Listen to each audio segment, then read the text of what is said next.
No cigarette smoking in my room. Yeah. I still want Marley. Bless FM radio, play good tune.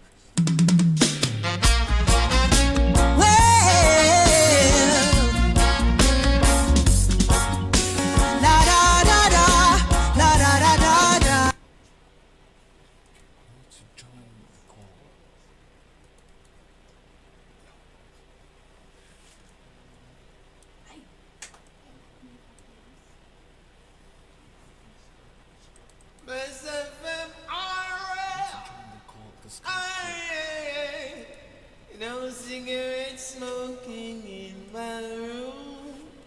Yeah. I still want Marley. Bless FM radio, play good tune.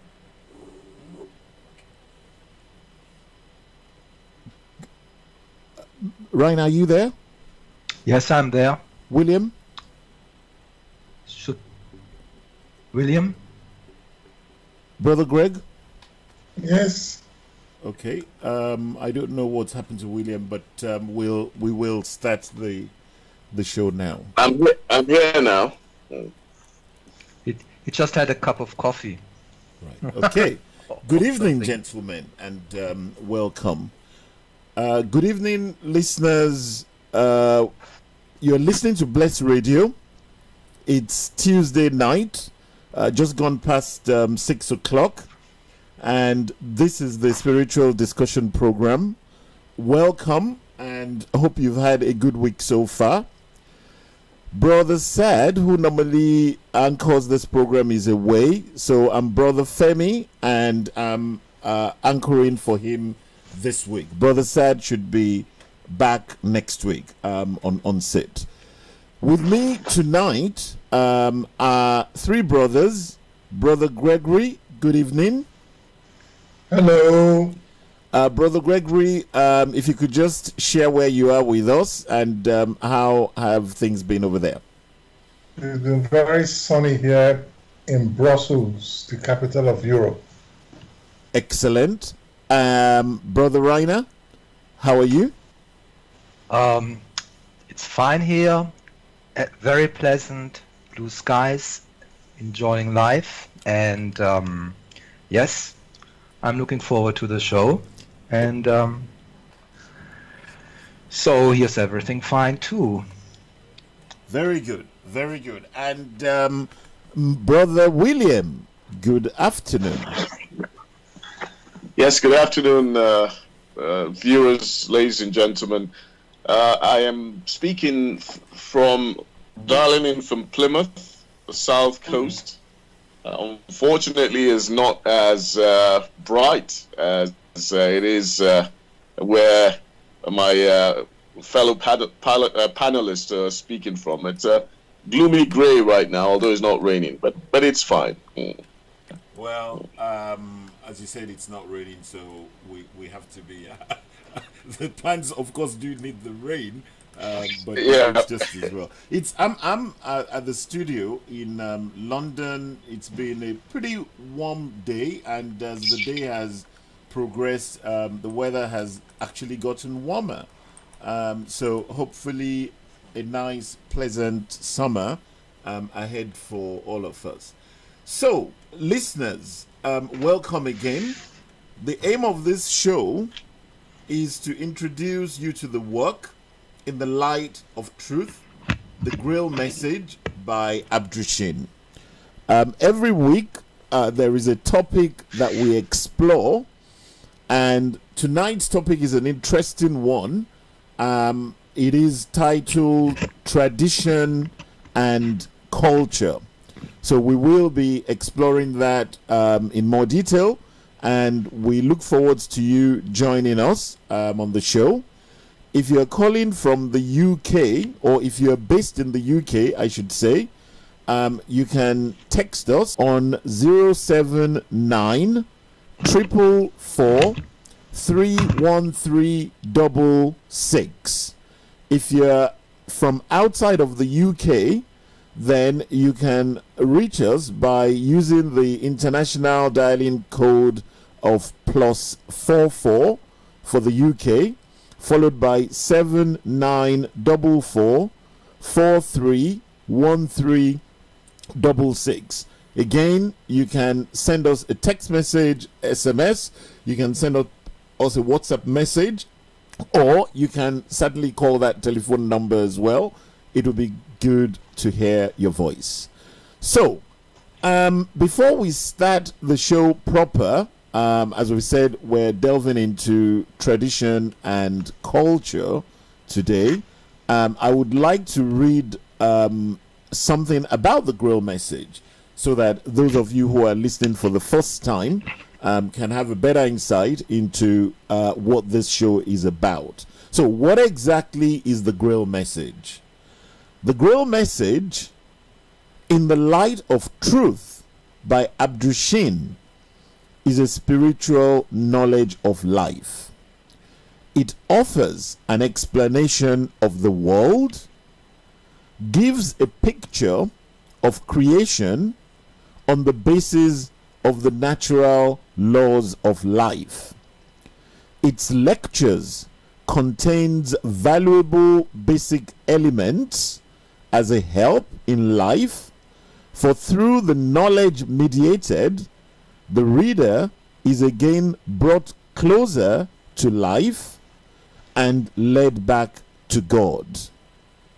The Grail message deals with important fundamental questions of life by explaining in a clear and logical way the automatic workings of the laws of nature, the whole weaving of creation, allowing every process to be recognized, and thereby the purpose of our whole life.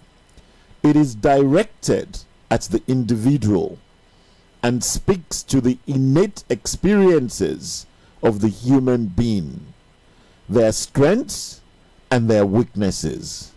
Thus, every reader has the opportunity to discover through the intuitive perception if what is said is the truth.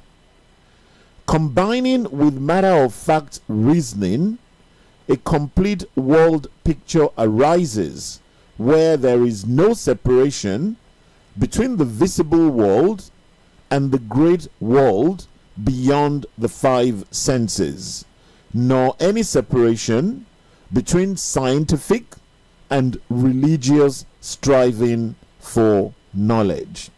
So, dear listeners, that gives you a basic background on what the work, the Grail message, is about. I would like to read a couple of quotes from the author of the Grail message, Abdushin. The hearer and reader of my lectures should always work within himself, keenly probing and building bridges from one lecture to the other, as well as out into the greater and small world happenings. Only then will he be able to understand the Grail message and find that it gradually shapes itself into one complete whole without leaving any gaps. Again and again, in all the happenings, the reader will come back to the basic features. He can explain everything without having to change even one single sentence. The word of the Grail message lives so that it permits only those people who really carry the honest desire in their souls to find abundantly. All else is automatically rejected by it. For the arrogant and those who seek superficially, the message will remain the book with 7 seals. The author also states, I wish to fill the gaps which have so far always remained unanswered in the souls of men, and which never leave any serious thinker in peace, if he earnestly seeks for the truth. So these are key aspects, ladies and gentlemen, of what the Grail message is.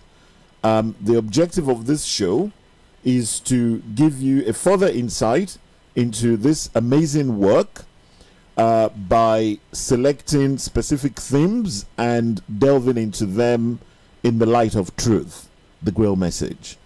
And so we commence on tradition and culture. It is clear to us all, especially those of us who are a bit more advanced in age, that things are constantly in a state of flux. Even that which we call our tradition and our culture continues to change. I mean, for instance, here in the UK, this whole issue of gender, of homosexuality, of immigration, of the impact of all that on the culture and on the environment is something that is very much a concern to a lot of people, and various people are grappling with it. They're struggling to actually understand where exactly does that place them. Now, the Grail message as a unique spiritual knowledge deals with all these issues, not just culture and tradition, of course, but practically any aspect of human existence, both that which we believe we already know and understand, that which we do have questions about, and that which we don't even realize we need to know more about it at the moment.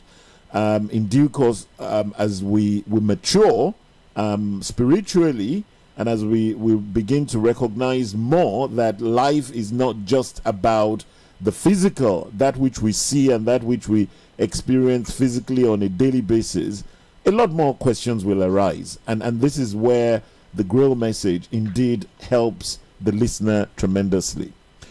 Culture.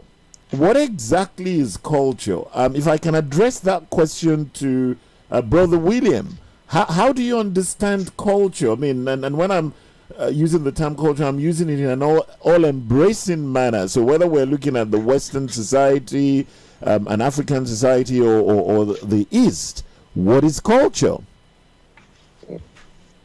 Yes, culture is. Thank you very much for the question, and again, welcome, ladies and gentlemen, to this discourse. Essentially, culture can be seen as a way of life, a way of life of a particular people, which include their customs, their beliefs, and all that at a given time. So it's a way of life, just describing a way of life that a particular people have really adopted. And sometimes I know that there can be a little intermingling with the term tradition. So tradition, sometimes it's difficult to distinguish tradition, culture, whether they're the same. But tradition, for instance, is essentially when a transmission of these beliefs or ways of life or from one generation to another. So that's regarded as some kind of tradition. So the tradition of Thanksgiving, for instance, which is practiced in the States. We have things like a lot of us are familiar with Valentine's Day, for instance. It's become almost a tradition. Mother's Day, again, that seems to be a bit of a tradition. So these are all ways of life. Where I am originally from, we have different traditions that are practiced from different parts of the country. So culture broadly is really a way of life, which includes the beliefs and practices of a particular people at a time.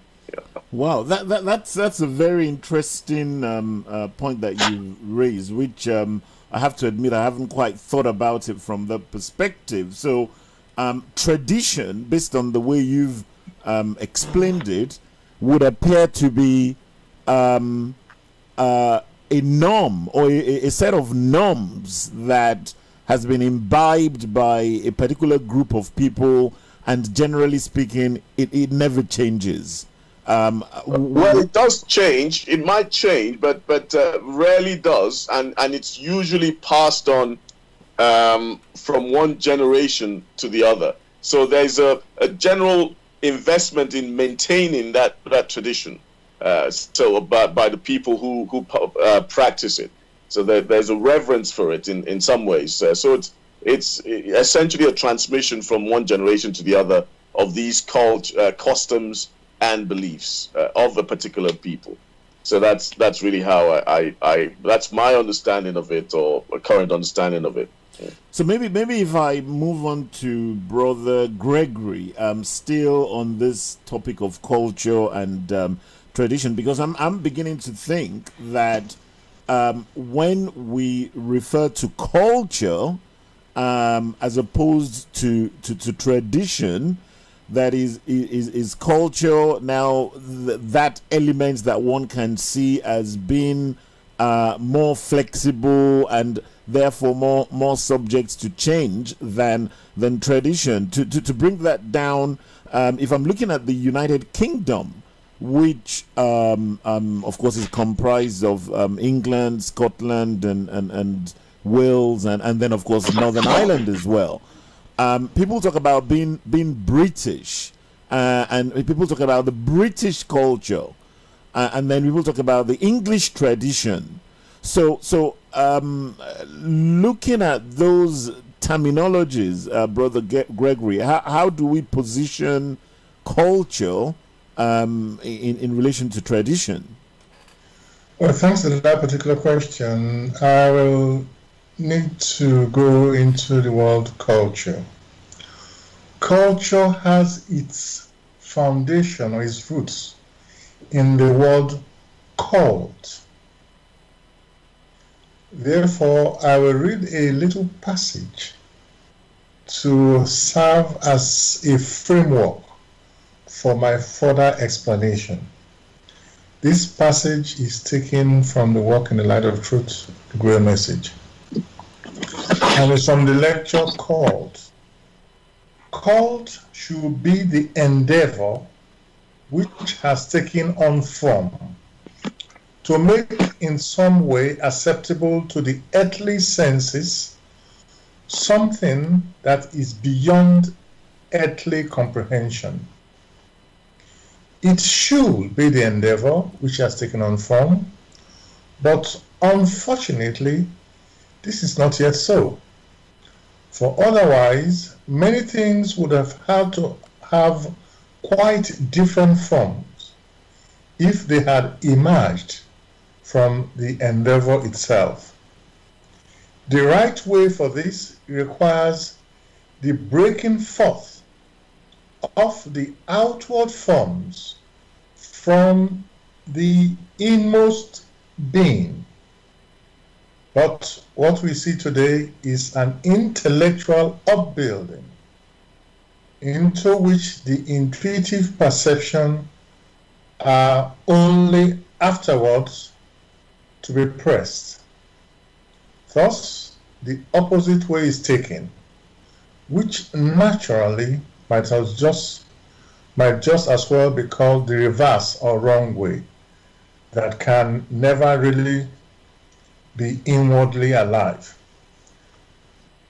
From that, one can already see, if one takes these expressions very intuitively, that culture has its framework or has its origin from the perception, from the endeavor of man's intuition, what it has been able to pick out from the great universe, something which is not yet earthly, but making an attempt to bring it into an earthly form, which should uplift the man both outwardly and inwardly.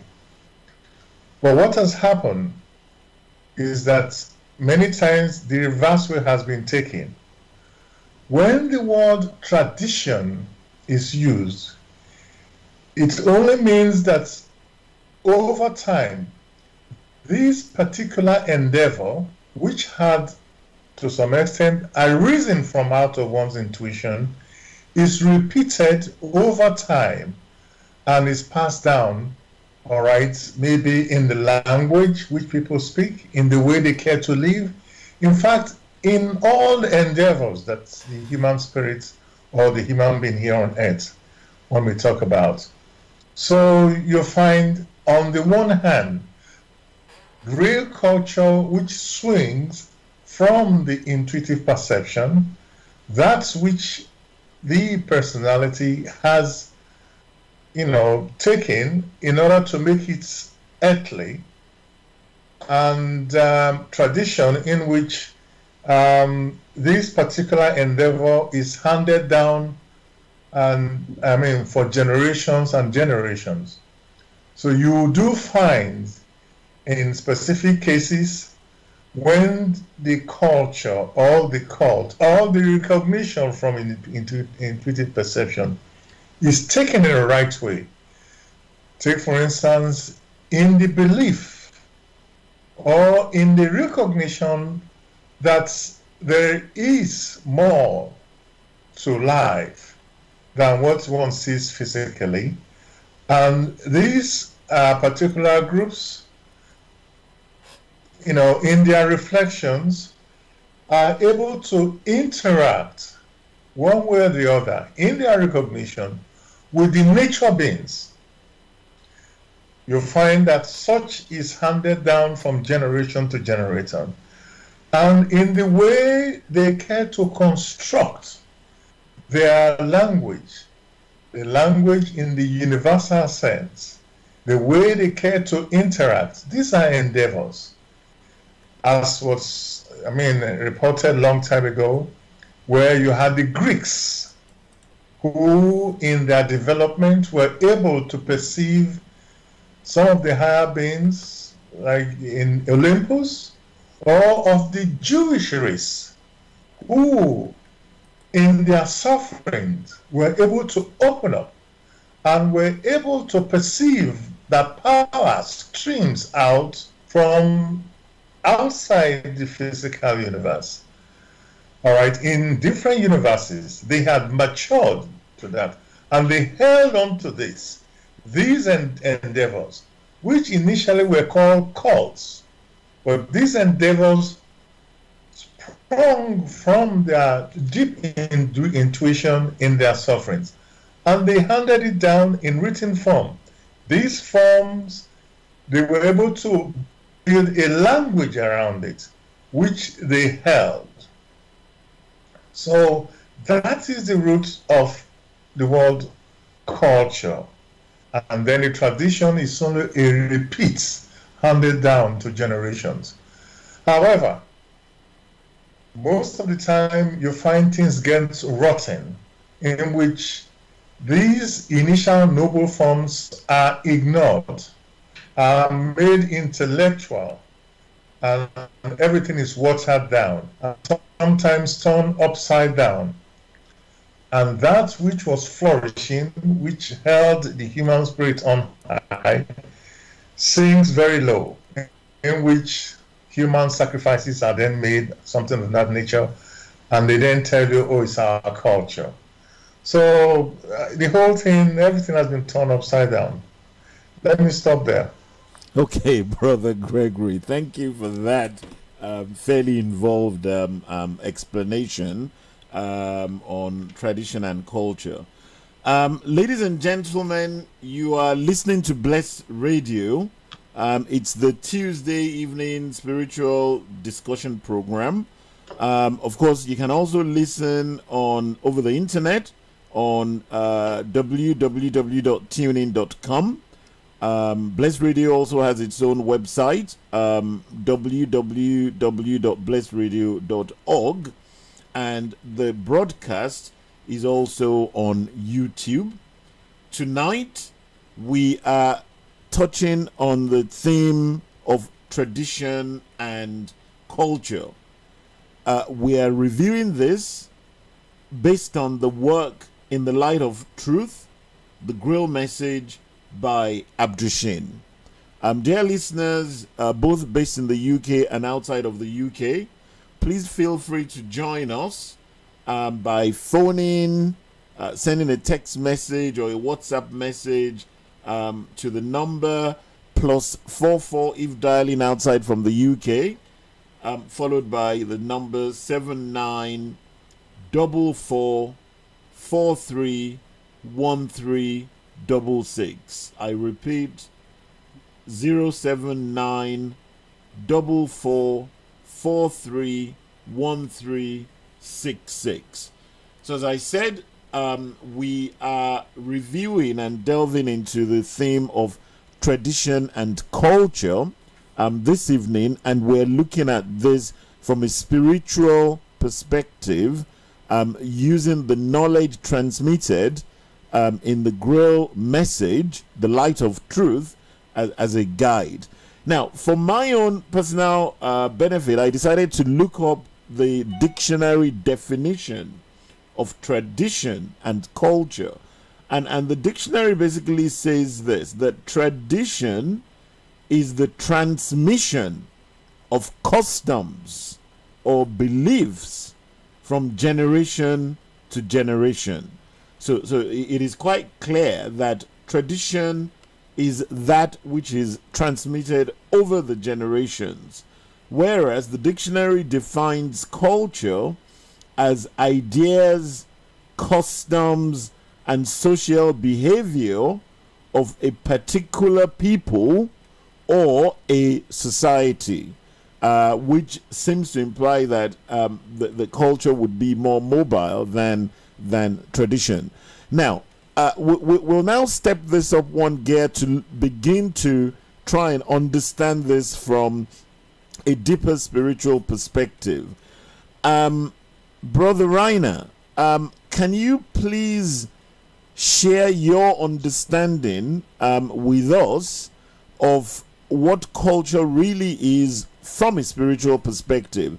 I know that Brother Greg has attempted to do that, and he touched on quite a wide range of issues that we will be delving into in more detail as the show proceeds.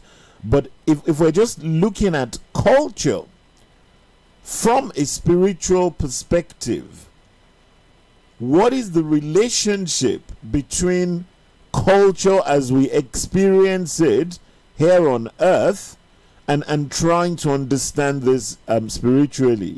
Is there actually a connection?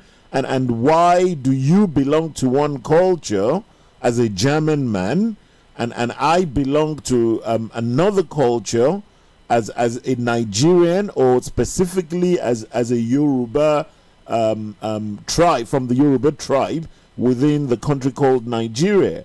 Can you please shed some spiritual light on this for us?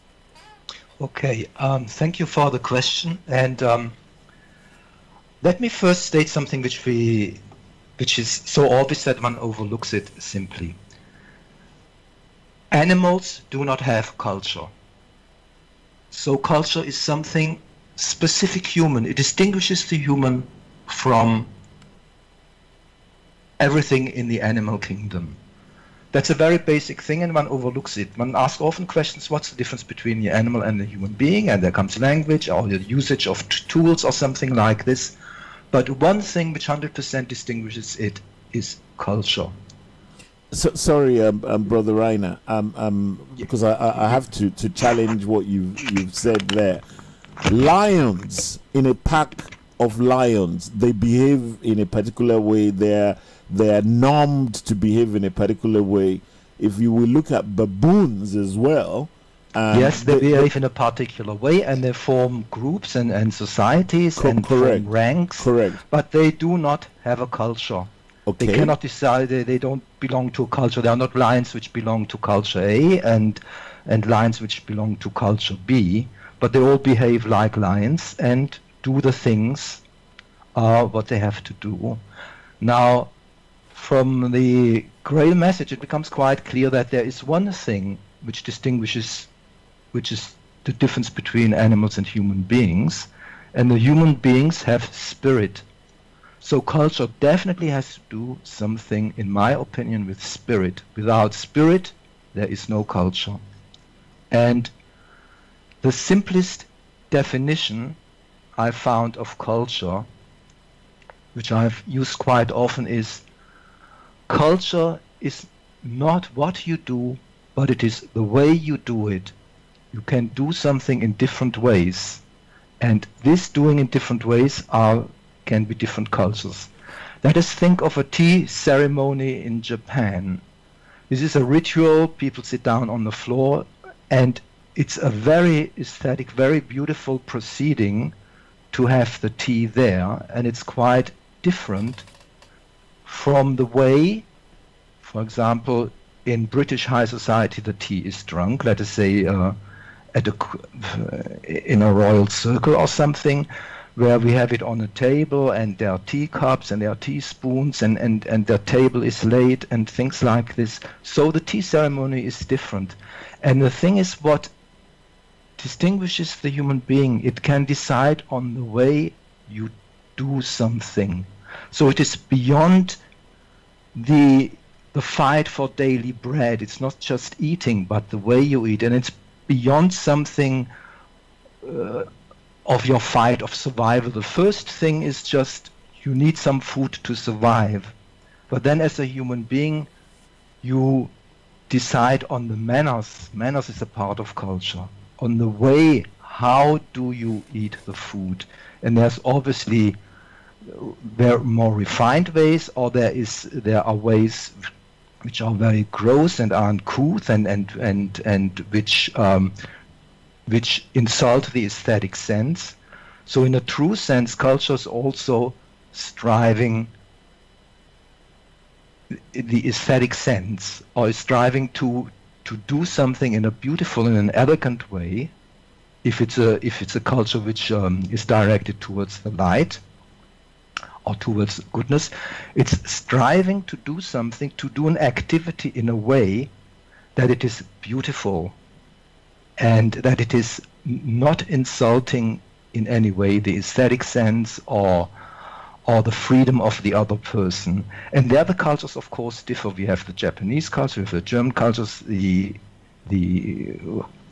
Nigerian cultures to eat food will be different, but also there you will have different ways to do it. A lion has not different ways to do to eat something. The African lion in North Africa does it the same way, more or less, as the South African as a lion somewhere else in Africa. But we have the ability as human beings to do things in specific ways, and if we strive to do it in a beautiful way, the culture is directed in the right direction. Okay. We definitely. So I think I'll leave it with there, because I wanted to bring a few more things into the play. For example, the difference between style and culture. But I think this is just one point I wanted to bring in, and which explains it. Culture is always spiritual. There's always a spiritual attitude, and it regards the way you do something. So there is culture without spirit does not exist. So there's always a spiritual perspective. Thank you very much for that insightful explanation. So what I'm learning, what I'm gathering from what you've explained, is that culture is an attribute of spirit, and culture is an attempt to ennoble various aspects of the manifestation of spirit within our environment. Now, one thing which you described, which I think is a very beautiful illustration, is the concept of tea drinking. So to a Japanese, there is a procedure, there is an approach that they have developed over the millennia as to the ideal way of how tea should be drunk. And similarly, for the British, there is a way, and so on and so forth. Different cultures see these things differently. For some cultures, the concept of even drinking tea does not arise at all, and so on. So, to Brother William, I'm still delving on this theme of culture and the spiritual manifestation as we experience it here on earth. Can we therefore say that from a spiritual perspective that there are Japanese spirits that will therefore come onto this earth as Japanese, and there are going to be English spirits that would come to this earth as English, and so from the spiritual, as at the time they were created by the Creator, that which would define their culture at the individual level had already been imprinted on them. Can you please share your thoughts on that with us? Yeah, I think that's thank you very much for this question, which is quite a deep question actually to try and address. But what I will try and do first of all is to essentially talk about what has been discussed on several occasions on this program, and that is that we are human spiritual beings, and we all issue from the same source. So our spiritual home is the paradise, or the spiritual realm. That's where we've all issued from. And also it's important for us to appreciate the reason why we are here.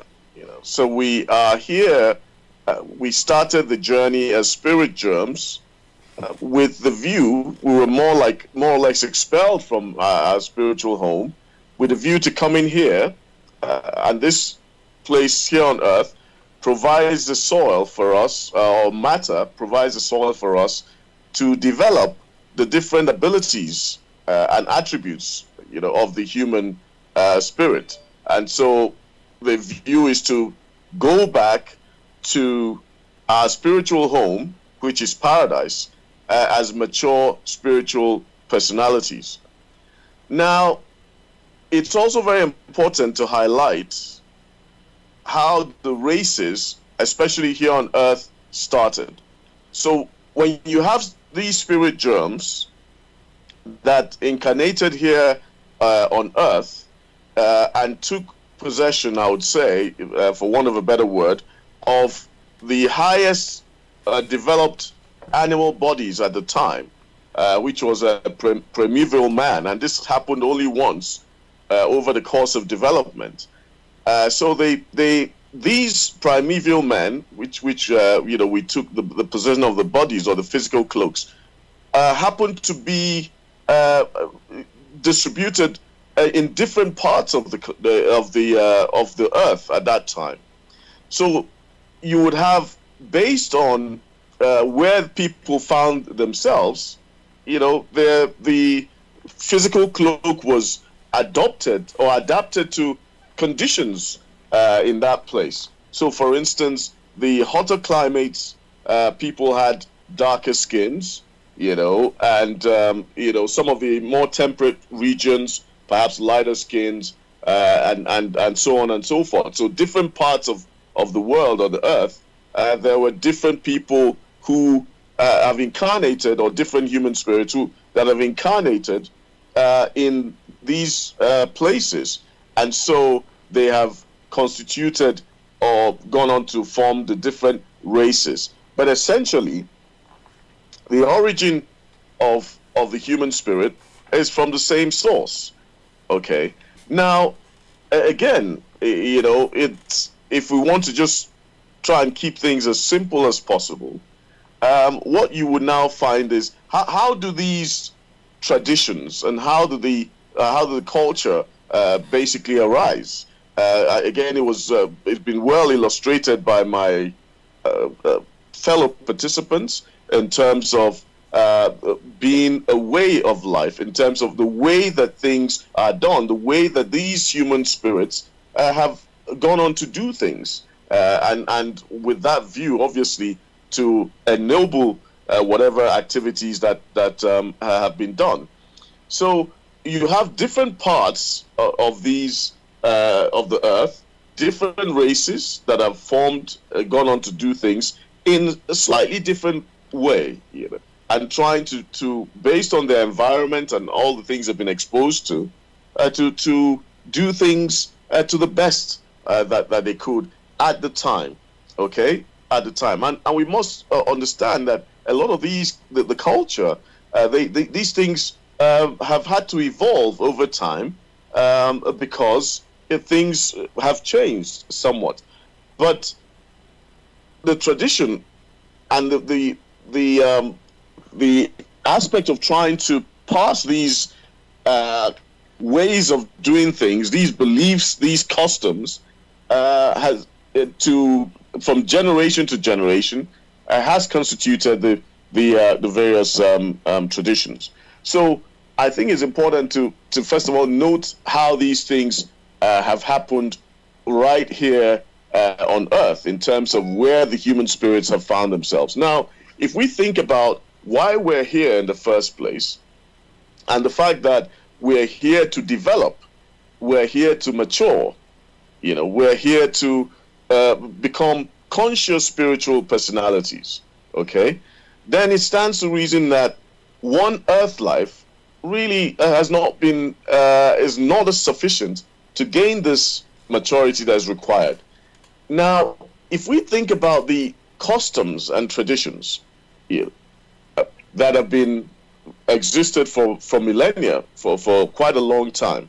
Now, what we tend to find is that as we engage in some of these practices or ways, we actually, and being that we live in a vibrational universe, you know, we start to vibrate, you know, in a lot of these traditions and in a lot of these customs that we almost, in a way, sometimes actually bind ourselves to some of these customs, and they become part and parcel, you know, of the personality that we've formed in some ways.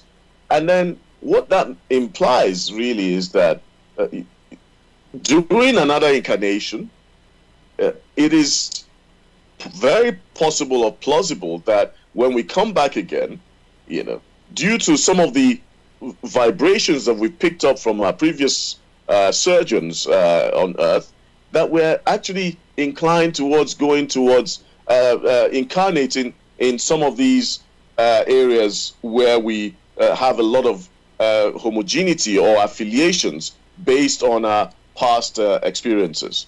So that's one of the things that could explain the fact that you know, one person might be inclined over time to incarnate in a particular place or a particular region because of his previous or past experiences.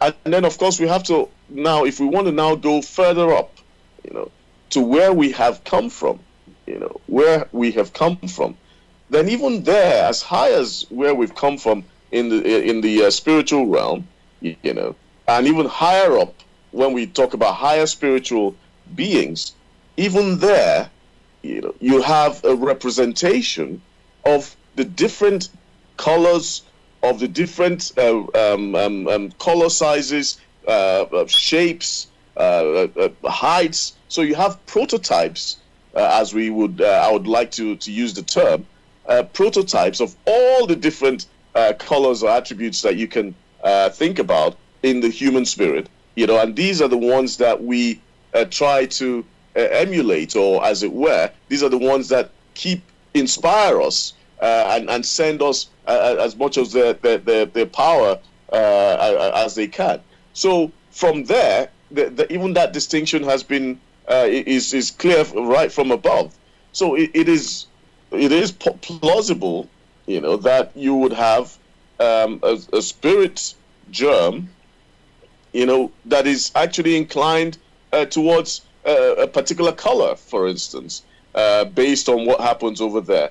But it's very, very important to note, it's very, very important to note that one is that we issue from the same source. That's one, that we're all human spirit germs who have embarked on that journey and all that. That's one. Secondly, that no race should actually see themselves as superior to the other race. How that we should see ourselves more as standing side by side, and it's important for us to work harmoniously, and it's through that harmony and cooperation and living to the upliftment of of each other that we now achieve that perfection in terms of the human species or the human race or the human races or the humankind or mankind. So this is just trying to answer your question, first of all, from an earthly point of view, but if we also have to go up and trace the source of these differences, then that's how I'll just try to leave it in as simple a way as I can possibly leave it. Yes, thank you for that. I mean, that is quite a lot that you've said there, and as you were explaining your understanding, a picture comes to mind, and that is a picture of a beautiful garden. And in the garden, I've got some roses, I've got some daffodils, I've got some daisies, and so on and so forth. So these are all plants, or they're all flowers, but they're different types of flowers. And the beauty of the garden is actually in the variety that exists in the garden.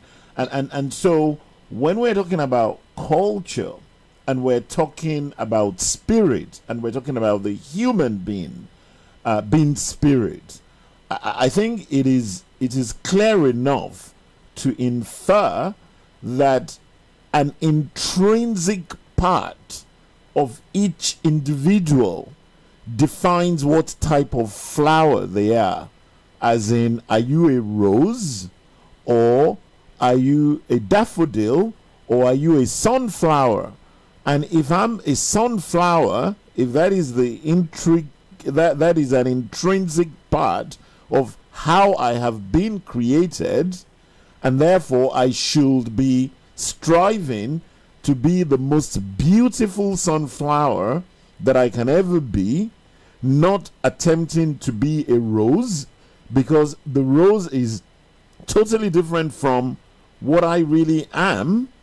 And whilst I'm admiring and appreciating the beauty that is in the rose, I am actually a sunflower. And so, question to Brother Gregory, still using the analogy of the tea drinking. Brother Reiner explained that part of what culture is striving to do is to ennoble itself and to continue to improve until ultimately it becomes perfect. So when we're exploring the concept of perfection in relation to culture, would it be right to say that there is, in the ultimate sense, that there is only one perfect way of drinking tea? And even though these various cultures have their rituals on how to drink their tea, that in the final manifestation of the perfection of a perfect way of drinking your tea, that there is only going to be just that one unique way? Or could one look at it differently, that actually, based on what that society is, or what those collection of human spirits are, they will always have a different way to that of another collection of human spirits, and in their individuality, they strive to attain perfection within the context that they exist in.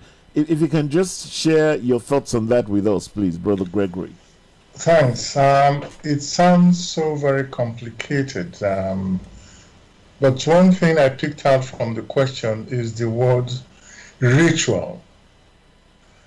Whereas what one wishes to talk about is culture. Therefore, one will take an expression of culture to give an example. The simplest I can find is the word language. The way the language is expressed. Whenever the word culture is used, the first thing that comes to one's mind is language. So the Japanese language is only a way of expressing their inner or themselves. Just as you have the German, and here we are using English to express ourselves in this forum. So one is now leaving the word culture and using the word language as a substitute for culture. The languages which we speak or that we use for expression, these expressions are only what one may refer to as what one has perceived internally or intuitively. One intends to pass on information to others. And in doing so, one needed to use some forms of expression, and that form of expression is what one refers to as the language. Language itself is not just on its own. There is a universal language. Which language is the language of nature or the language of creation?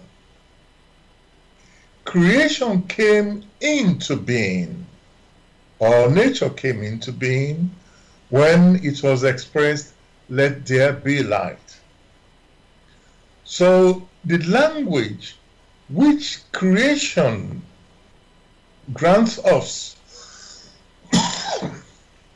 is the reference point through which all cultures, all languages should develop or strive after.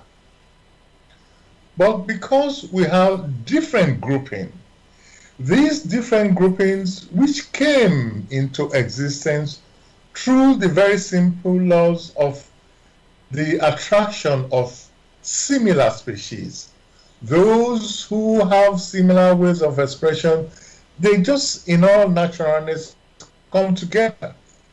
And that being the case, they are able to experience amongst themselves and express themselves in similar signs, which one may refer to, or signs or sounds, which one may now refer to as language.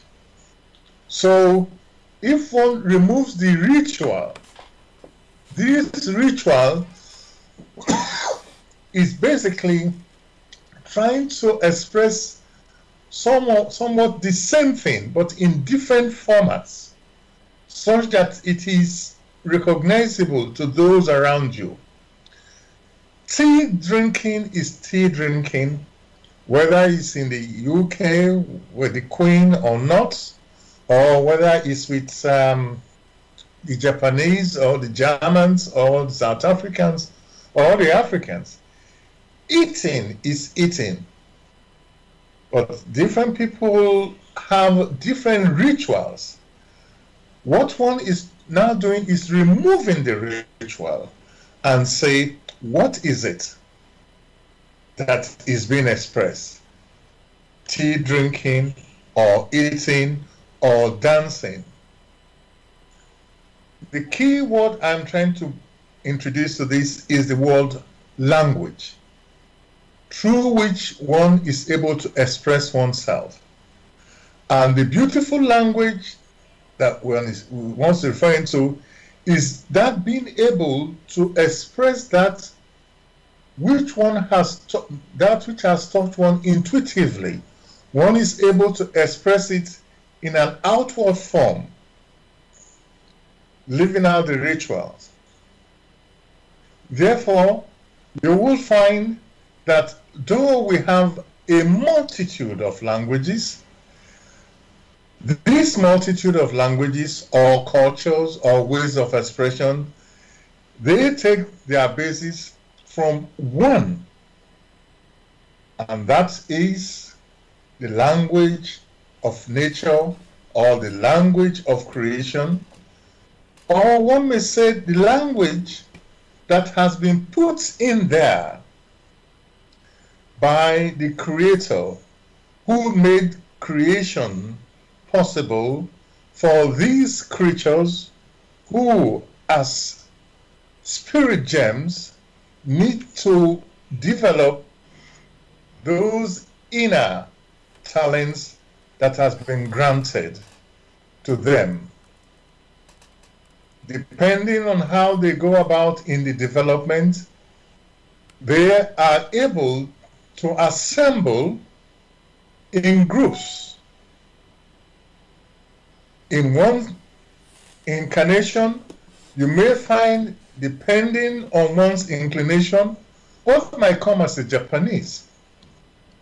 One might also come as a Chinese.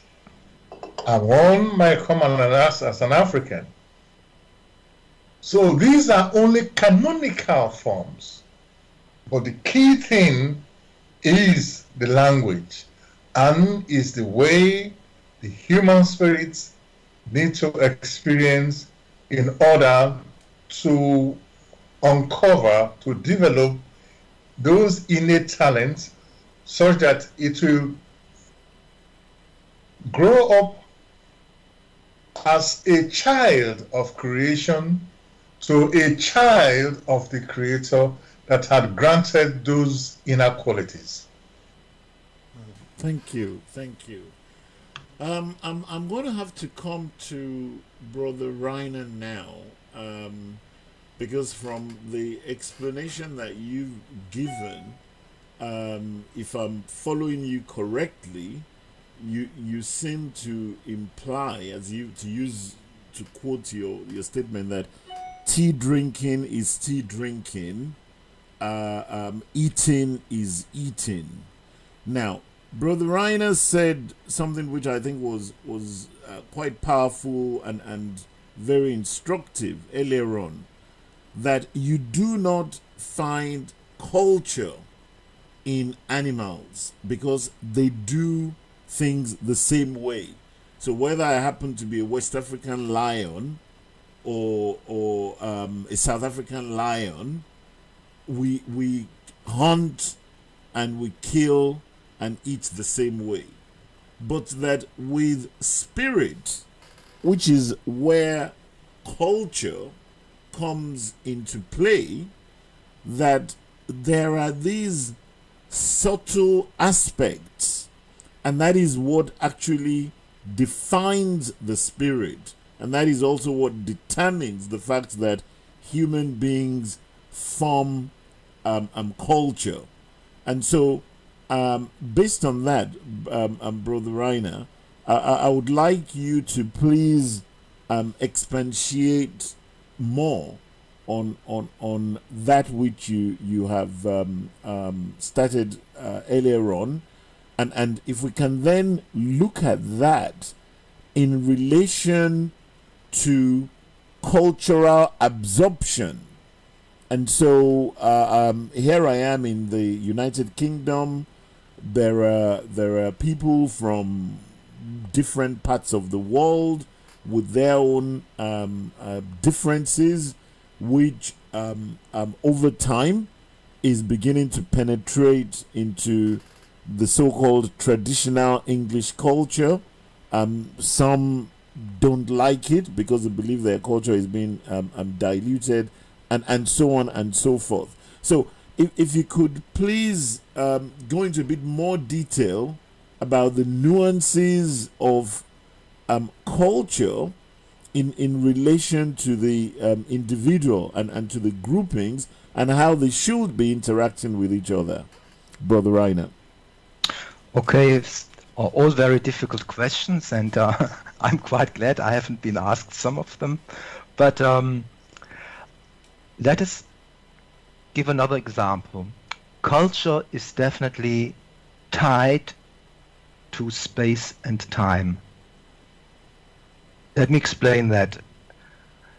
Cultures change over time, and they change over space. And here I'm thinking on the earth. Let us think of a place of worship. In the Orient we have the mosque, an unbelievable, stunning, beautiful shape. With the ornaments, when you step into it, I think there are not many people who are not overcome by its beauty and stand there with a kind of awe. And if you walk inside a mosque, we have seen the pictures there, the geometric Arabic patterns. They are oriental, they are absolutely stunningly beautiful.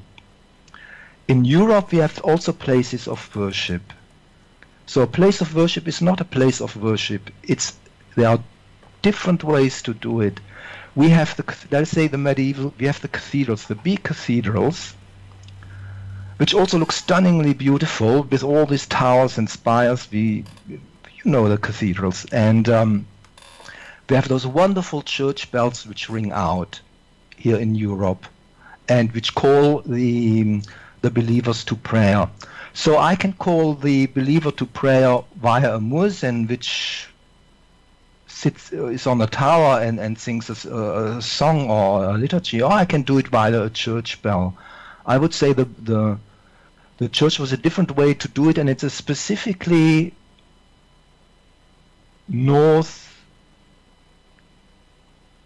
I would say in the northern, definitely European culture, but also Russian culture. They have in Russia, it's more on the northern side of the globe. And like this, wherever you go, you go to a different place, and there's a unique there's a culture connected to the place, to the earth which is there. There's the Oriental culture, there's the European culture, the European ways to build houses, the Oriental ways to build houses.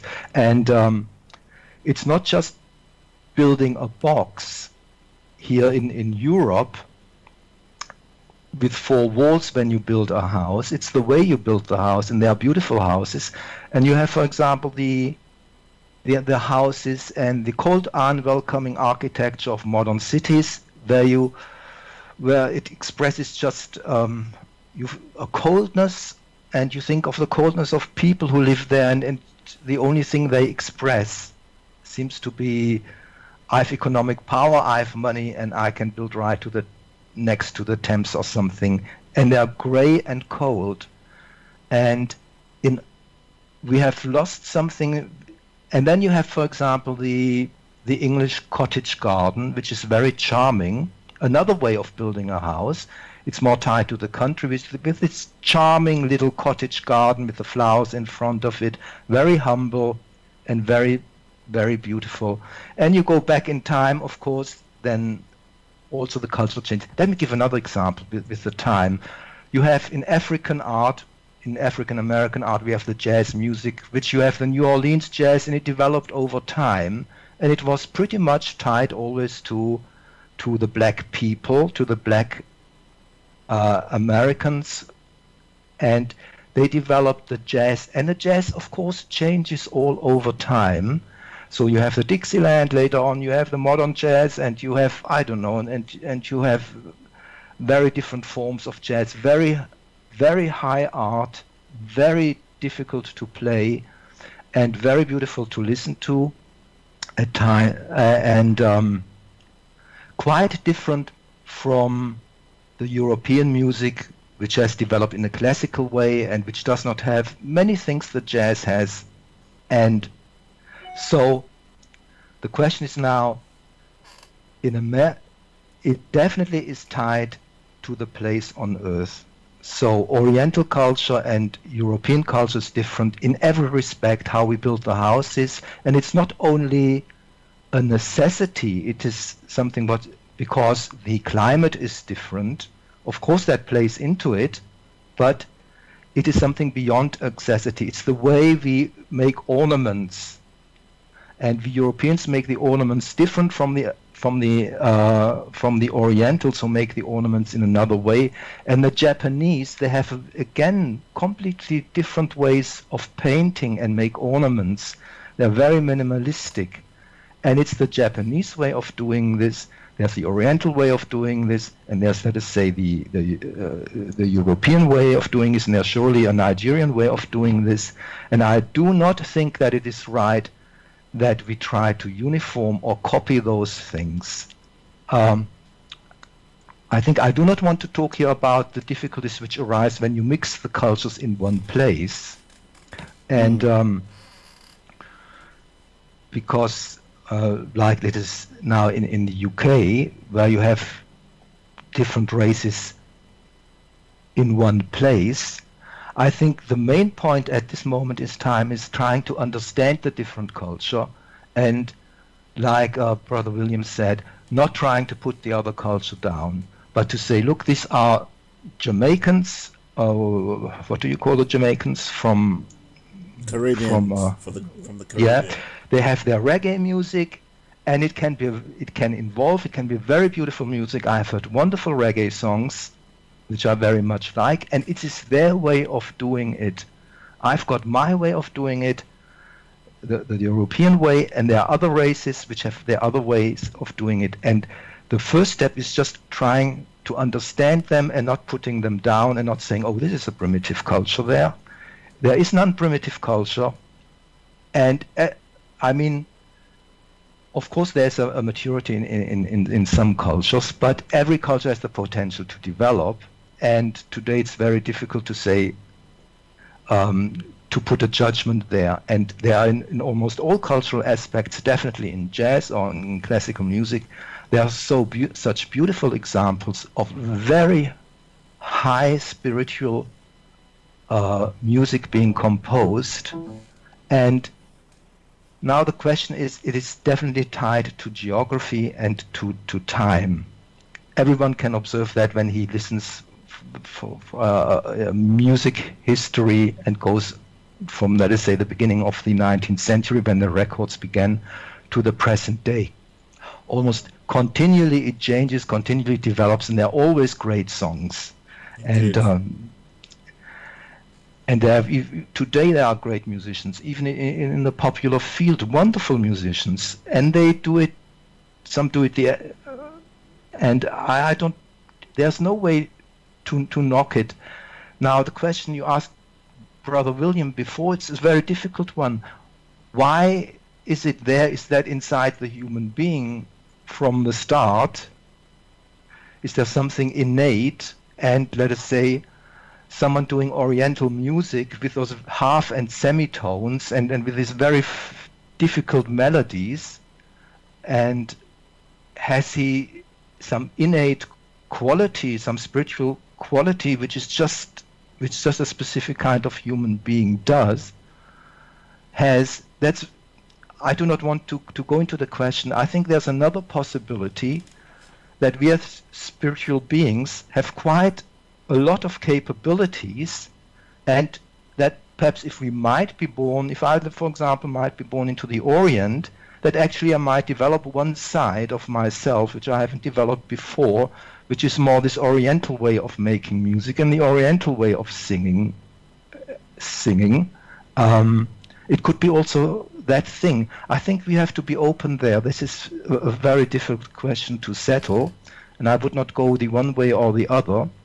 Okay. But it is definitely, we definitely have to see, as culture shows itself here on Earth, it is tied to time and space. And if you move in space-time around, even the same, you will find always different cultures where people do the same thing. They eating, yes, taking food is the same all the way, but the way the French eat is different from the way the Africans eat, and the way the Japanese sit down to have a meal and do it on the floor, it looks very noble. It is not better or worse than the European culture or than any other I know. It is just the Japanese way of doing it, and it's a beautiful way. And I think this is the beautiful thing. If you have all these different cultures on Earth, that you can see them and understand them and start appreciating it. It's a way they do it different, but it's absolutely stunning. Excellent. And thank you so much. I find the first step is now that we have try to come to a point where we can appreciate the other cultures. Thank you so much for that, Brother Rainer. I think there are a few fundamental points that we can summarize from the discussions that we've been having so far. The first and probably the most important one is each individual's level of awareness, maturity, and understanding. Yes, we have all read the Grail message in the light of truth. It has struck us in a particular way based on our level of maturity and awareness. And indeed, as we continue the journey of spiritual development and self-discovery, that maturity changes. And in the changing maturity, that naturally refines one's understanding and one's perception.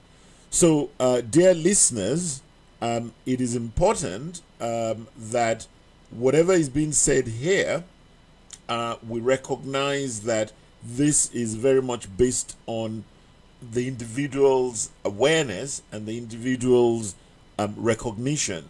I can only suggest and advise that in your own personal journey to self-discovery and improving your maturity, that the work in the light of truth, the Grail message itself, should be examined by the individual. And indeed, a lot of these questions that we're attempting to answer during these shows would be hopefully questions that the individual will have a lot more clarity on and be able to deal with them personally.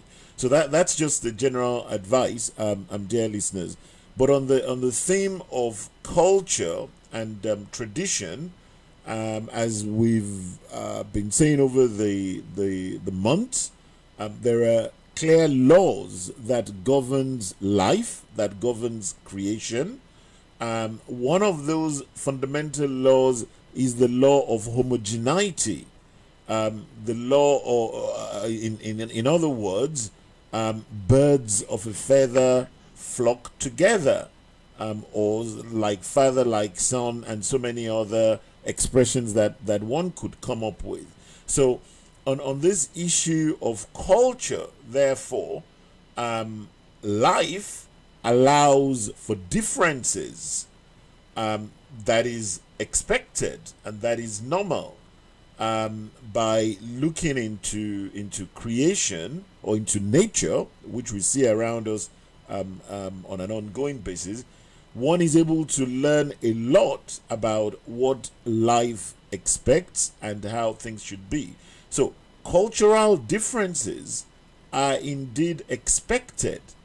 However, the key is, as an individual, irrespective of the culture that we belong to, there must be an ongoing effort to ennoble ourselves, and in the process of personal ennoblement, hopefully the culture itself becomes more ennobled.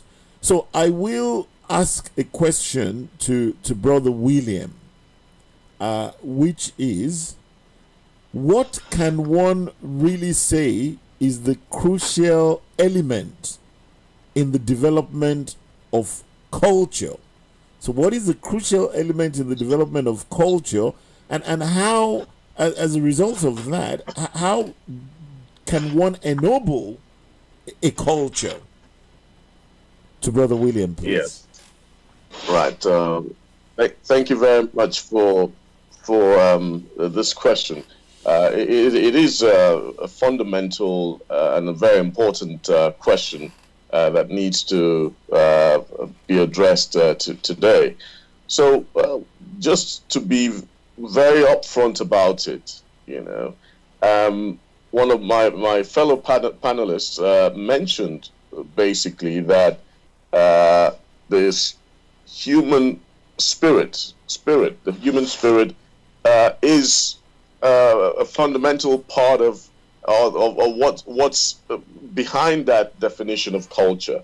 So it's something that's attributable to the human spirit, and so it's if we think about a lot of the traditions and the customs and belief systems, these are the things that are constitute the culture, and how they've evolved over time.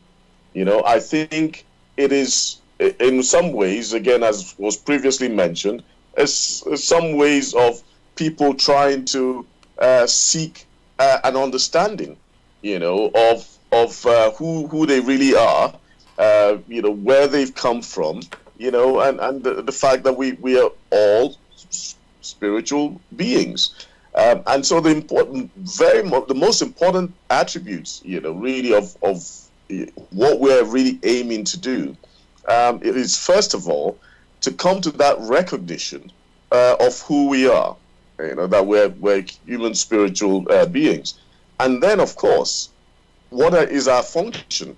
And the function of the human spirit, having achieved its development, having achieved that development of the personality, then the human spirit also has that obligation to further creation.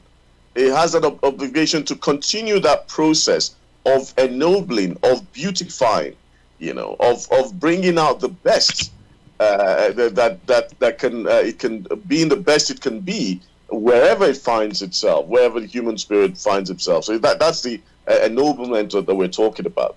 So very, very importantly, again, if we think about some of the traditions and the customs and all that, we must also think about the fact that the people who practice these things at the time, were practicing them based on their own understanding and experiencing at that time about the things that were happening at that particular time or era, or epoch, as it were.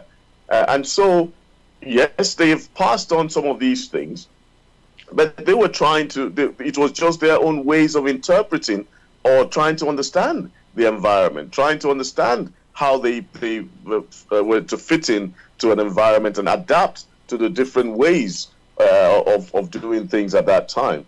And so, when there is that almost fixation on doing some of these things because it's a custom or because it's a culture or tradition, and then you're not putting into context the fact that a lot of these things actually belong to the past, and to that period at that time. And let me give an example, for instance.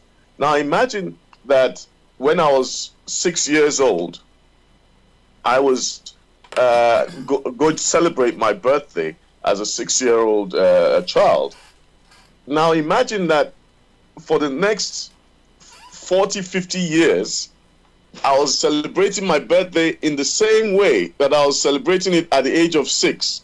The same songs, the same balloons, all that stuff that were, how we celebrated, I celebrated at the age of 6. Now, that would be ridiculous to most people, So if we think about it in that way, then we find out that really over time, like Mr. Reiner said, that over time, these things have evolved. And actually, a lot of these things are actually attributed to the past. But what is essential is the awakening of the spirit. You know, the spirit coming to that recognition of who you really are, that we're spiritual beings, and then when that coming to that recognition, you know, finding out that yes, we are having this earthly experience, and that we are also in the course of our journey, there are also other human spirits who are having the same spiritual experiences. They don't necessarily look the same way, but each of us have found ways that are peculiar to us in how we do things, and that it is through that harmonious cooperation, you know, of the different human spirits with their own different attributes, you know, that we actually find perfection as a species, or as a humankind. So it's very, very important that we understand that the most important thing is the development or maturity of the spirit, and that as we mature, you know, we refine the ways in which we do things. And so to insist on doing stuff the way they were done 30 years ago, because that's the way our forefathers did it, or 100 years ago. And yes, I'm not saying that there's some of the things that are not good. There are definitely a lot of things that are good, and we should continue to refine them. But there are also things that are not positive at all, and so we should not hold on to the fact that we want to uphold tradition or the customs or culture, and then continue to propagate or propagate wrong practices, as it were, that are binding and that impede the maturity of the human spirit and actually keep us from developing. So that's how I'll just address what you've just asked. Okay, very good. Thank you very much for that, Brother William. Dear listeners, you are listening to Blessradio, the Tuesday evening spiritual discussion program. The aim of the show is to introduce you to the work In the Light of Truth, the Grail Message by Abdushin. Tonight we have been discussing the theme culture and tradition. Please feel free to join us with questions and comments by sending a text message, a WhatsApp message, or by calling the number 079 44 43 1366. If you're calling from outside of the UK, the number to dial would be plus 44 79 44 431366.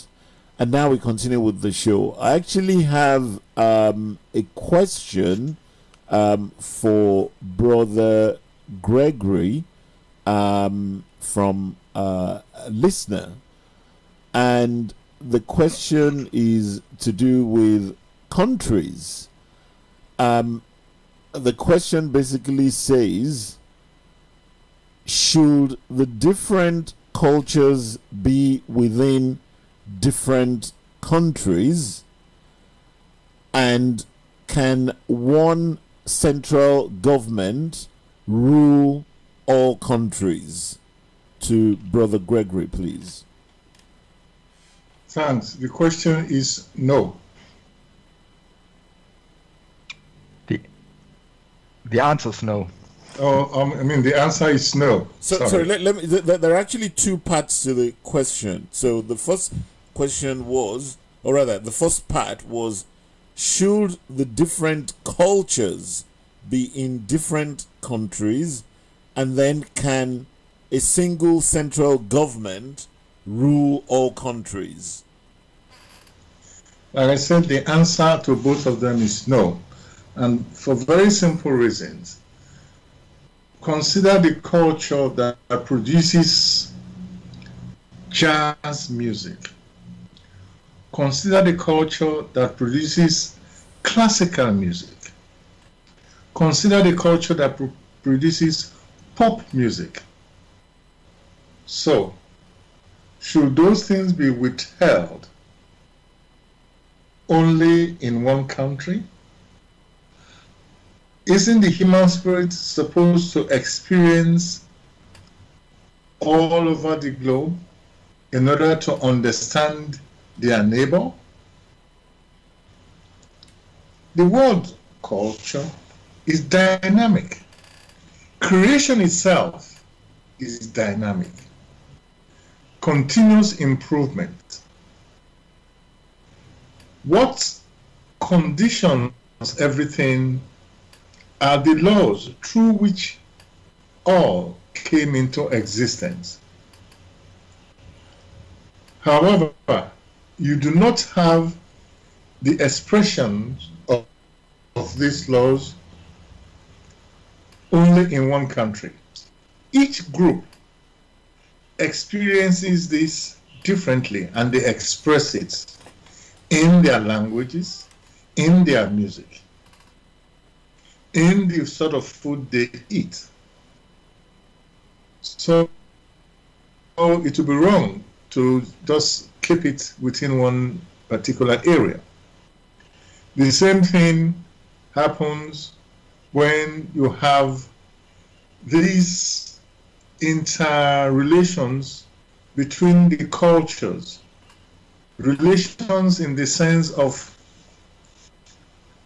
we have a language, we're able to pick one language and to enhance another language.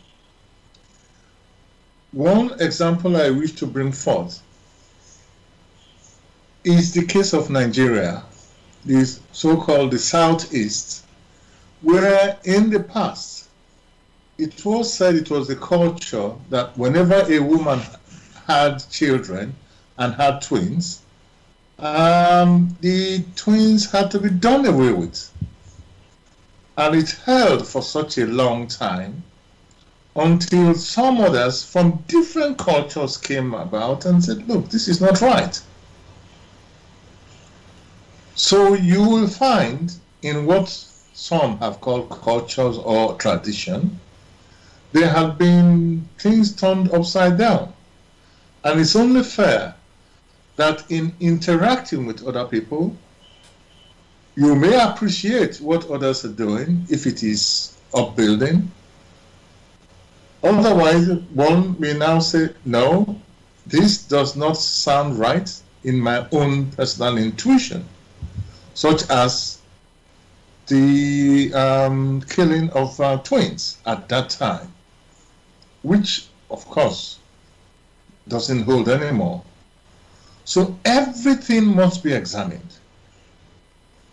Even the word culture, even the way we care to express ourselves, there is the need for continuous examination, such that there will be no stagnation. One country may not be able to monitor all this or give expressions to the inner capabilities of the human spirit. There is not just one person on here on earth. There are millions or billions, but they group themselves into different groups, and therefore they are able to express themselves. What we now have currently is that this grouping, by and large, is based on the way they care to speak their language. So you find all the mannerism, all the way they have cared to express themselves in their behavior. All these are only attributes which come out, which are expressions of the intuitions of men. Thank you. Thank you. You've spoken quite a lot about languages this evening in relation to culture and development. And I have a question here, which I'm going to direct to Brother Rainer, because obviously a language as a fundamental unit of identity is extremely specific. So even if we talked about the German language, then within the German language itself, there are different dialects which could potentially be so different that even though these two individuals are Germans, they might not necessarily be able to fully understand how each one is expressing the other. So the question goes along the lines of countries and boundaries. That should there actually be countries? Because as we all know, the concept of a country in human terms is a relatively recent concept. So should there really be countries and boundaries in the sense that we understand it today, or should mankind be seen as one human race and should therefore be free to choose wherever they want to live anywhere in the world? Maybe it might sound like a difficult question, Brother Rainer, but we need to look at these things from a spiritual perspective, and as we know, we're trying to delve into this in the light of truth. Brother Rainer, please. Just let me make sure that I understood the question. The first part is, should there be countries in a way as we find them today? Correct. And the second part of the question was, should there be countries at all, or what? I didn't quite get the second part. The first part of the question, as you rightly said, is, should there actually be countries as we know them today? And the second part basically says mankind should really be one human race, and as such, should we really be able to travel freely, choose wherever we want to live in the world freely, without being put under any restrictions, or is this just an unrealistic idealism? That's how the question goes. Okay. Let me concentrate on the first question again. Today we have the countries are divided. Often these are just political borders, and they do not necessarily follow group together homogeneous people. One people means a homogeneous group which feels itself as being one people. Let us say they speak one language in an ideal case, and they are Turkish and they have the same manners and share some kind of beliefs and particularities which sets them apart from other people. So idealistic, I think, ideally when the borders should be around, should follow those lines which that law of homogeneous attraction does. But I would say this is not the important question itself. Those political borders which we have, and sometimes they went, I mean, like when in the Orient we have political borders which are just straight lines on a map, because some people just divided it up. Oh, this is Iraq, and this is Turkey, and this is Syria, and then some people are left without any country. So sometimes they are more natural, the borders, sometimes they are less natural. And I think what we have to do nowadays is change our thinking. And if we change our thinking and our understanding, what is a people, and they have a right to have a place on earth, a home country, and we should try to endeavor that. And to do that, we should also not hesitate to give them the space as they, for example, because they live there already, and normally they are. It's easy if they are not mixed. So I should say let us first start with changing our outlook on those and see the situation in the light of the laws of creation, which in the end is in the light of truth, and then we realize what has to be changed.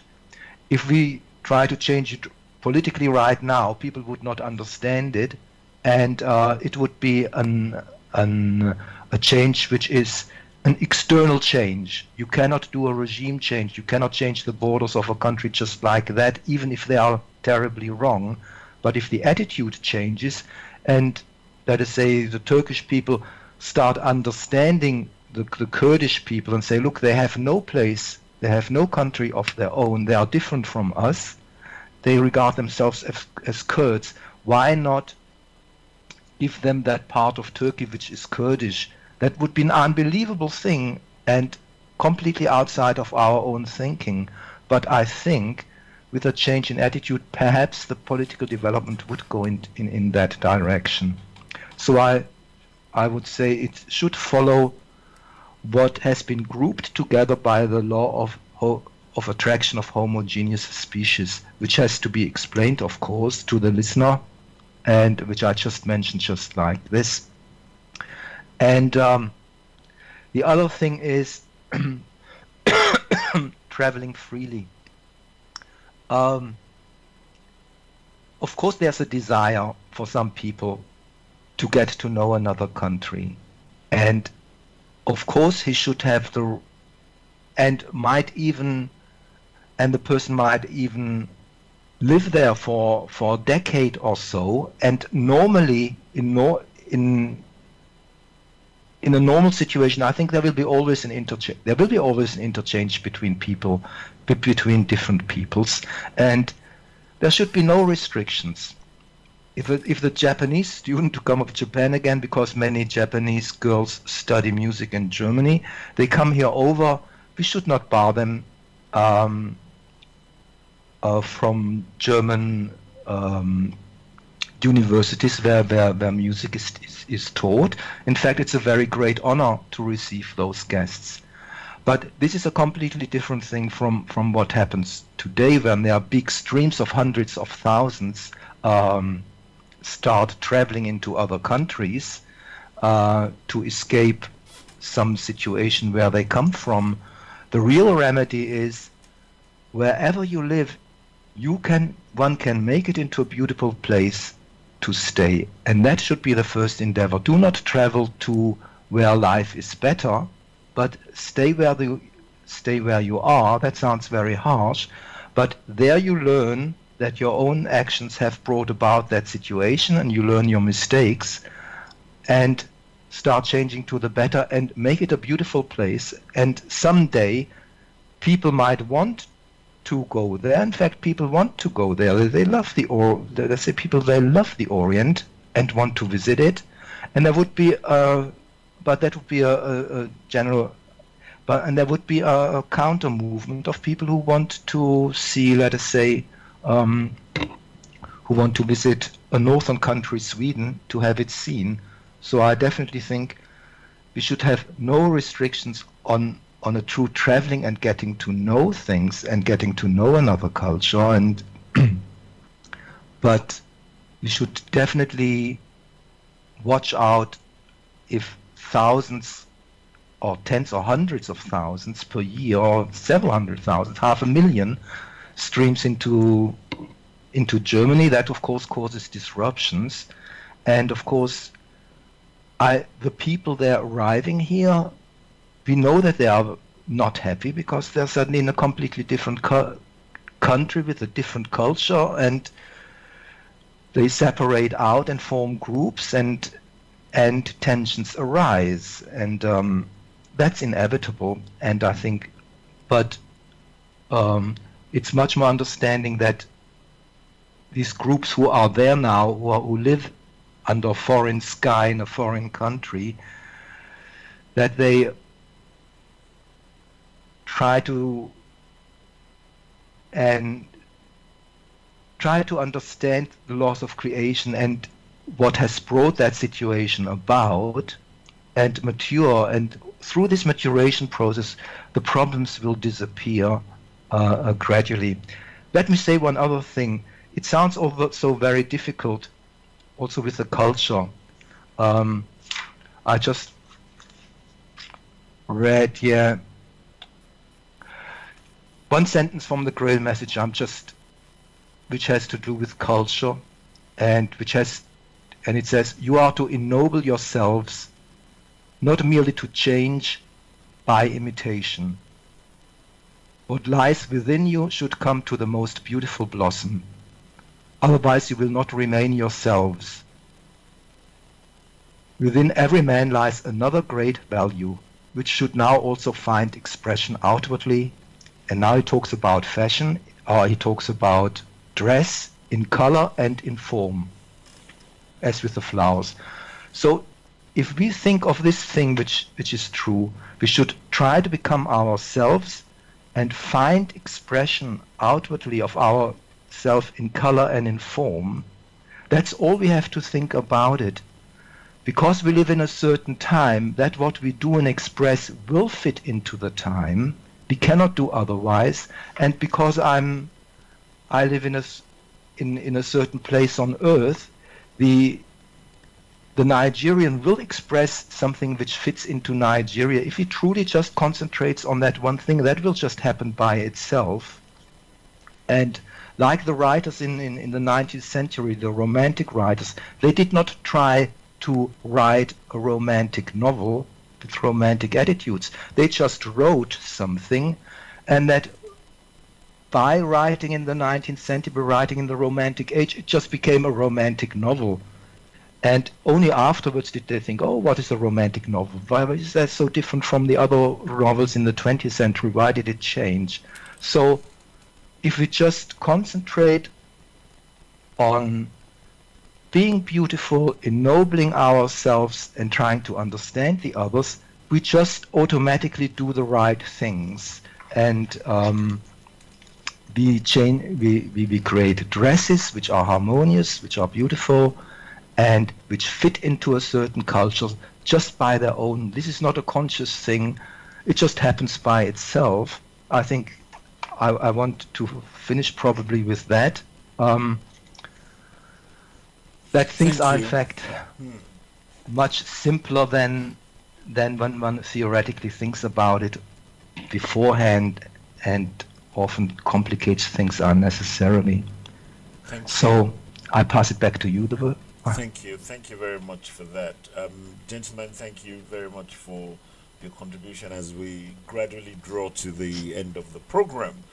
I think it is useful to try and summarize the key points which we've been deliberating on this evening. Fundamentally, human beings are human beings because they have a spiritual core. That spiritual core that we have needs to be ennobled, and part of the process of the ennobling is coming here on earth for our continuous development. That development is an ongoing exercise that spans more than one earth life. And so the concept of reincarnation, which we have touched on at different times on this show, is a very real one. Now, today we've been delving into the concept of culture and tradition, and we've touched on the fact that spiritually, the differences that result in the homogeneous groupings of different spirits into what we would call a homogeneous culture is allowed for in creation. It is expected, and it is an intrinsic part of our development. Whilst here on earth, irrespective of what culture we belong to, our fundamental goal should be to continue to ennoble ourselves, and in the process to ennoble the culture.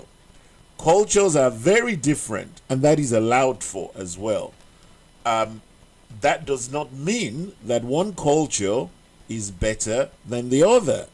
There is a need for us to interchange, to share, to learn, but fundamentally self-identity, recognizing who you are, recognizing your strengths and your weaknesses, and continuously developing yourself in your uniqueness is an absolutely important aspect of being a human being, and that is key.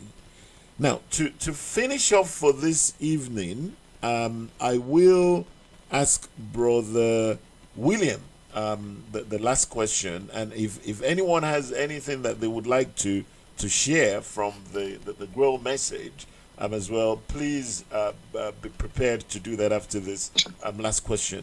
But to Brother William, so as a parent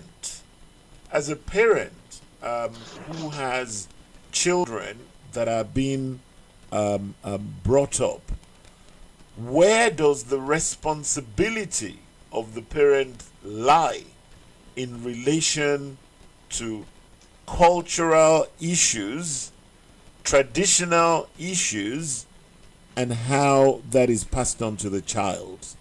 If you could shed some light on that, please. Yeah.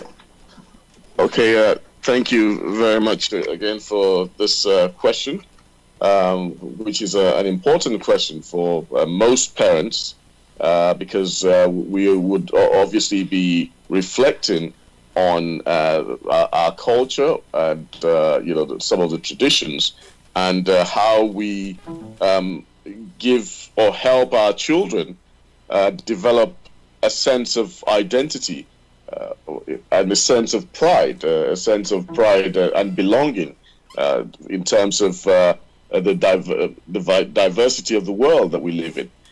So it's important, again, like I stressed before, that a lot of the culture and tradition have evolved over time, and that some of the traditions or the cultures were based on what the experiences of people at that time, and so it's important for us to understand that some of them might not have been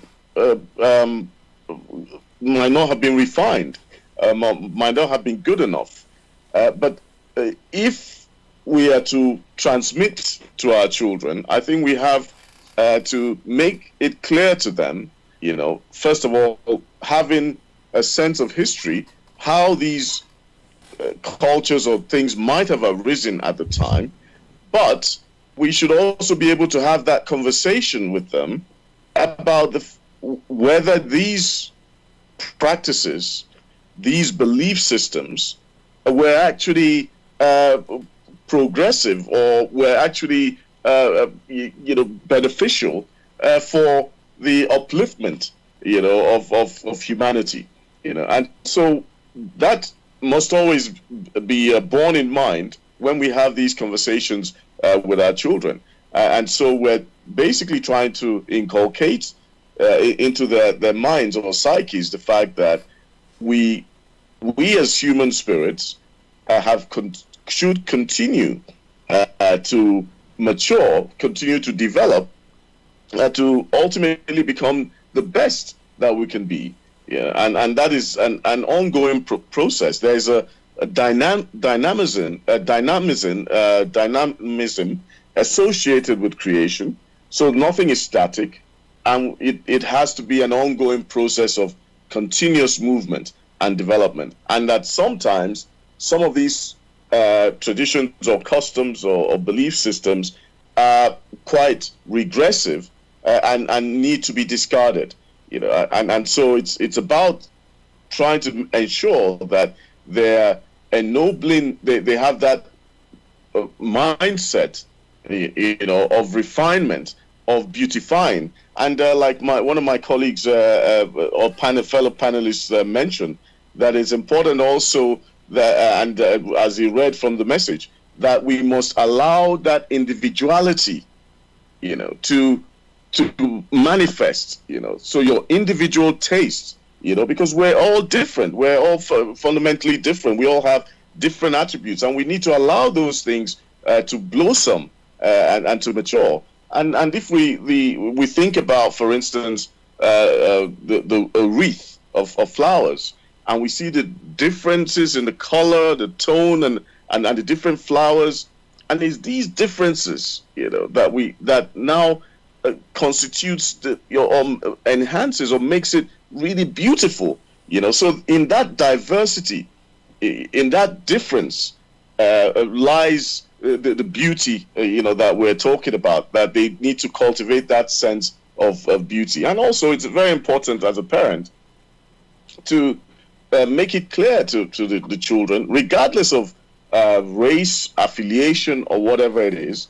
That's important for them to know, to have that sense of self-concept, that sense of self-worth, and such that they do not see any particular person based on an affiliation or whatever as superior, but should be seeing the other person as a fellow traveler like themselves, and it is through that harmonious cooperation, and exchange of love, as in being a loving, that we have a peaceful humanity. And so when we start to talk about the different problems that have arisen and the differences in conflict, it is an ego problem, and that we must be, and the fact that we have deviated from the will of the Creator, which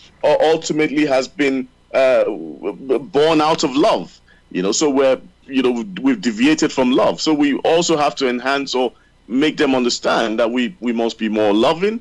We must be more considerate. We must be more respectful. And these are all the things, some of the attributes of love anyway.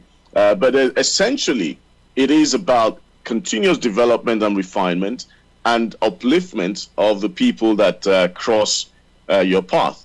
Now, one of the things, just for me to conclude myself in terms of that, the topic that's been discussed is quite an important topic and quite diverse, and it's very, very difficult to really throw light on all the issues that we can. The program and the time frame would not allow that, but it's always very important for people to understand that we're just trying to introduce the subject matter, and it's important that they go in their own time and examine this work, because we're just introducing that awareness. Examine the work, and they will come to their own recognition, and that we are just sharing our own recognitions, again, like my Femi stated, based on our current level of understanding and maturity. So that's all I have to say for this evening. It's been a pleasure to be part of this panel. Thank you. Thank you very much. So, dear listeners, it is now gone past 8 o'clock, and we are rounding up the show. Thank you for listening to the panelists. Thank you for your contribution. As always, the aim of the show is to hopefully get our listeners to focus a bit more on their spiritual life and to actively seek out information that will help them in indeed becoming the perfect human being that each and everyone should be. The show has been based on the knowledge that is mediated through the grail message in the light of truth. We will be back again next week, Tuesday, same time, 6 o'clock to 8 o'clock. Meanwhile, we wish you a wonderful week for what is left of it. Brother William, any further things for you to share with the listeners? No, thank you very much, and it's been a pleasure. Thank you. And to Brother Greg? Thank you very much. And Brother Rainer? And from me, just a simple goodbye, and hope you are there next week for the next program. Goodbye. Okay, goodbye everyone. The next show will be starting shortly. Have a wonderful evening.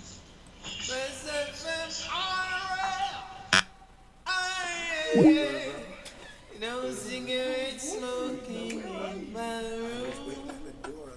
Oh, really? I still want Marley. Bless FM radio, play good. African people.